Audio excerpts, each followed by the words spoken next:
We've been following the situation right now. You're looking at a live look at the U.S. Capitol, which is under lockdown right now. The Dirksen and Russell building we're hearing, as well as the visitor center, all under lockdown. No one is allowed to enter. No one is allowed to leave. Police are investigating, but they haven't exactly explained why they've shut down the U.S. Capitol. There was a similar incident earlier this morning, but it was on a much smaller scale.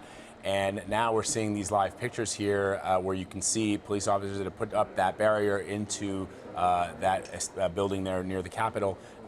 We don't have a whole lot of information. We're trying to get our CBS News radio reporter, Steve Portnoy, on the phone with us to talk to us a little bit about what's happening. But there you're looking at a Google map that is showing you the complex there. You see the Capitol dead center of your screen, and the area where this is happening is the Visitor Center, the Dirksen Center, the Russell Building, which are all within that circle area that you're looking at from a bird's eye view.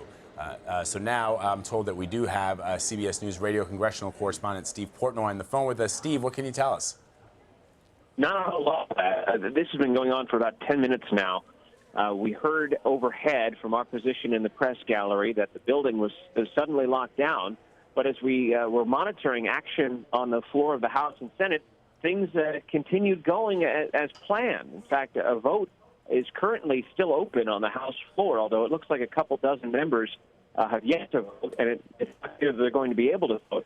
I'll tell you this, the situation seems a lot looser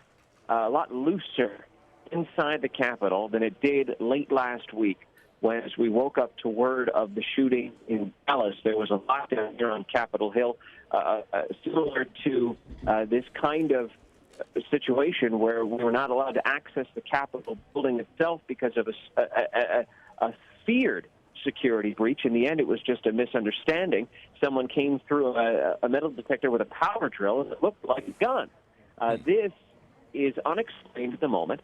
There are some reports of a person who had a gun here in the general Capitol Hill vicinity, not necessarily inside the building. But what Capitol Police have done this afternoon is they have locked down each of the buildings in the Capitol Hill area that are related to Congress, and that is 4 House office buildings, 3 Senate office buildings, the Capitol itself, and the adjoining Capitol Visitor Center.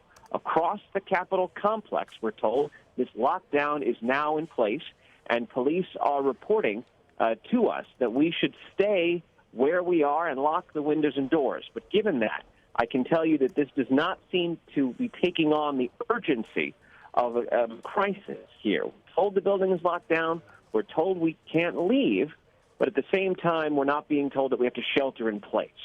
Now, we're hearing unconfirmed reports that there may have been a shooting around 3rd Street that took place. What would happen, Steve? What's the protocol if there's some sort of threat outside but close enough to the vicinity of the Capitol to shut it down? If it was a serious and grave immediate threat, would that force the voting to stop? And you're seeing here actually a tweet from Charles Rangel saying that lockdown at U.S. Capitol currently on the House floor with members of Congress, we're safe. So Charles Rangel tweeting out that he's safe and they're okay. But we just don't know what this threat is. But, Steve, you were going to explain to us what's the protocol when there is some sort of threat close enough to the Capitol to shut it down. What's the advice from police? Well, it will depend on the circumstance, and it depends on the level of urgency that police put it up with.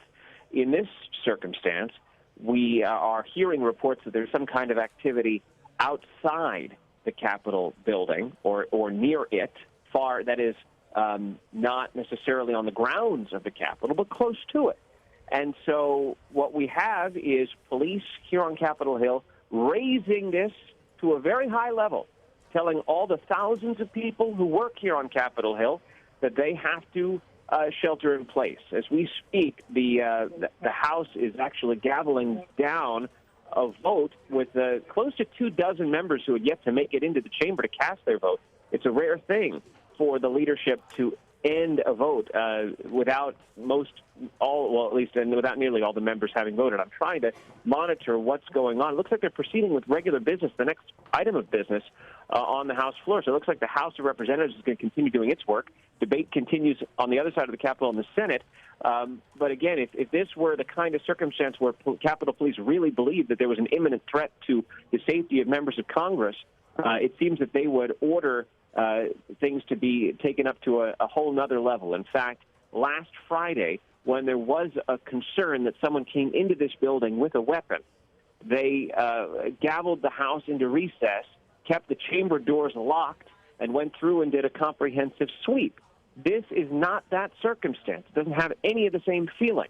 So what we're doing is we're just standing by for more information, and we'll report it as soon as we hear it. Yeah, Steve, in fact, one of our producers, Walt Cronkite, just sent out a message saying that the Capitol Police officer told him that he is allowed to move around the Capitol building, but no one can enter or leave, and says the officer I spoke with didn't seem particularly concerned about the situation. And as you pointed out, and Walt also points out, the House is continuing its votes right now uninterrupted. We did also receive an alert from the U.S. Senate, a blast email alert that goes out.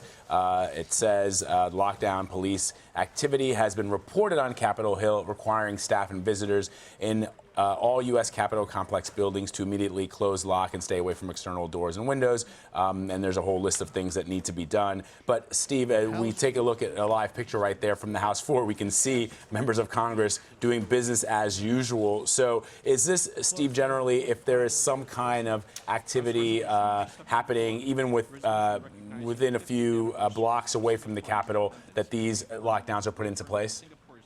I will tell you that there have been a few instances over my dozen-plus years in Washington where I have, since 9/11, where I've seen Capitol Police take additional steps to secure the complex when there have been incidents nearby. But I also have the feeling that this is happening as a result of the intensity that's going on around law enforcement and the concern that we're in a heightened state of alert today, given recent events. If it's true that what's happening is near the Department of Labor, which you said was on 3rd Street Northwest, yes, that would Steve, be 3 blocks, 3 city blocks, and 3 long city blocks, I'll add, from the U.S. Capitol. Steve, sorry to interrupt you. We're getting word here that it's possibly a man with a gun at 1st and C Street. That's just a bit south of the Capitol complex. That D.C. police there reporting that they had this sort of incident of a man with a gun, and we're wondering if potentially that could be the reason why the entire U.S. Capitol is under lockdown. You see that red dot there, the map that we're showing there. That's the location of the report where a man was seen carrying a gun, and that could potentially explain why the U.S. Capitol is not allowing anyone to enter or to exit the building at this time. 1st and C Streets, if you say it's northwest, it's important to note that will be closer, certainly, to the Capitol than 3rd Street. It's closer. If it were certainly close enough, obviously, to arise to a level where Capitol Police would feel that they would need to lock down certain buildings. What's interesting about this is it'd be several blocks, probably about a half mile from the House side of the Capitol, and yet that remains on lockdown, too. So it could be the Capitol Police are really very nervous these days, and therefore are taking that very, very significant step to tell people several blocks, perhaps as much as a quarter mile, half mile away from any particular scene, that they need to also lock down. And that is a rare step, I'd say. All right, so we're also getting reports now that there is a loudspeaker playing out a message, or somebody speaking in a loudspeaker at the Capitol saying that people need to stay away from windows, but that they can move freely around the complex. But as you point out, Steve, the idea that people can't come in or leave, that is the procedure in place for a lockdown. And as Rena pointed out, we're being told that there may be reports of a man with a gun. Everything needs to be checked out. Everything is under heightened scrutiny and security at this point. Steve, I'm also curious. We know Attorney General Loretta Lynch was on the Hill testifying today. Was there anything unusual as far as guests or hearings on the Hill that might have raised some concerns among police this morning? Not any more than I think any other average day. Congress hears from members of the cabinet all of the time, And this morning's hearing featuring Attorney General Lynch lasted for several hours, proceeded without interruption or incident. The business of the House and Senate continues even at this hour. Although the lockdown continues as well, we are not receiving any confirmable information as to what might have precipitated this. But again, just to repeat, there are reports that a few blocks away from the U.S. Capitol, there has been some kind of police activity, perhaps a person spotted with a gun or an arrest having taken place. The Labor Department, which is headquartered just around 2nd and 3rd Streets north and west of the Capitol, is apparently where this is all being centered, according to some reports. Local news reporters are trying to find out what is really causing all this, but I can tell you from our vantage point here at the House of Representatives, things continue despite the urgent warning from Capitol Police that we ought to lock down. I can tell you that this is not the kind of lockdown that we have experienced in the past where, for example, the building has been evacuated or we've been told to lock all the doors because there is an urgent threat to this particular building. We're not getting that sense, even though the announcements have gone out in the hallways that this is a lockdown. And, of course, that word means a very serious thing because it means that the building is being fortified in a way that no one would be allowed to enter or theoretically exit as well because there could be a threat outside or in. And therefore, that is the state of alert and, I guess, readiness that we are all under here at the Capitol. But there's no indication here at this building as to what's causing all this. All the word that we're getting is from outside the building. Okay. CBS Radio correspondent Steve Portnoy on the Capitol, updating us on the lockdown that he's experiencing right now.